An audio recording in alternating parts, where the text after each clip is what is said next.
সারাদিন রোজা থেকে ক্লান্ত শরীরে ক্লান্ত মনে ইফতারির আয়োজন করতে এসেছি। আজকের ইফতারি আয়োজন বেগুনের বিকল্প হিসেবে মিষ্টি কুমড়ার চপ। আসসালামু আলাইকুম। আজকে মিষ্টি কুমড়ার চপটা কিভাবে আমি তৈরি করব সেটা আপনাদের সঙ্গে শেয়ার করব। তাহলে যা যাক আমি কিভাবে মিষ্টি কুমড়ার চপটা তৈরি করব। আমি আগে থেকে বেসন নিয়ে নিলাম। আমি 1 কাপ বেসন নিয়ে নিচ্ছি। তার মধ্যে দিয়ে দিলাম হাফ চামচ ধনিয়া গুঁড়া, হাফ চামচ মরিচের গুঁড়া, হাফ চামচ হলুদ গুঁড়া, স্বাদ মতো লবণটা দিয়ে দিলাম। এবার দিয়ে দিলাম 1 চামচ বেকিং পাউডার। যে শুকনো উপকরণগুলো আমি ভালোভাবে মিশিয়ে নেব। মিশানো হয়ে গেলে এর মধ্যে অল্প অল্প করে আমি পানি দিয়ে এটা ভালোভাবে ব্যাটার তৈরি করে নেব। ঠিক আমরা যেভাবে বেগুনি বা আলু চপে ব্যাটারটা তৈরি করি ঠিক সেভাবে ব্যাটারটা তৈরি করে নেব।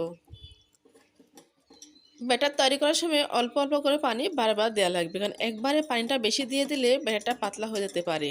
সেই জন্য বারবার পানিটা দিয়ে ব্যাটারটা ভালোভাবে তৈরি করে নেব। কুমড়া চপ করার জন্য আমার পারফেক্টভাবে ব্যাটারটা তৈরি করা হয়ে গেছে।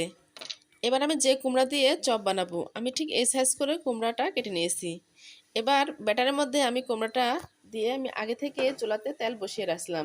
তেলটা গরম হয়ে গেলে এর মধ্যে দিয়ে দিলাম কুমড়ার চপ। আমি একটা একটা করে কুমড়ার চপগুলো ভেজে নেব। আমার একটা কুমড়া চপ ভাজা হয়ে গেছে। ঠিক আমি আবারও আরেকটা চপ দিয়ে দিলাম।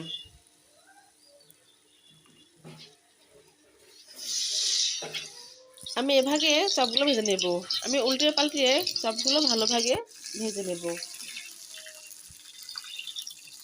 দেখেন বন্ধুরা, আমার কুমড়া চপটা ভাজা হয়ে গেছে, কতটা সুন্দর হয়েছে। ঠিক এভাবে আমি কুমড়া চপগুলো ভেজে নিলাম। আমার সবগুলো চপ ভাজা হয়ে গেছে। এবার আমি পরিবেশন করলাম। ঠিক একই প্রসেসে যেভাবে আমরা বেগুনের চপ, আলুর চপ ভাজি ঠিক সেভাবে আমি ভেজে নিলাম।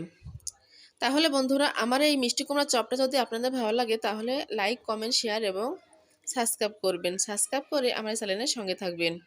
এই রমজানে সকলের সুস্থতা কামনা করছি। আল্লাহ হাফেজ।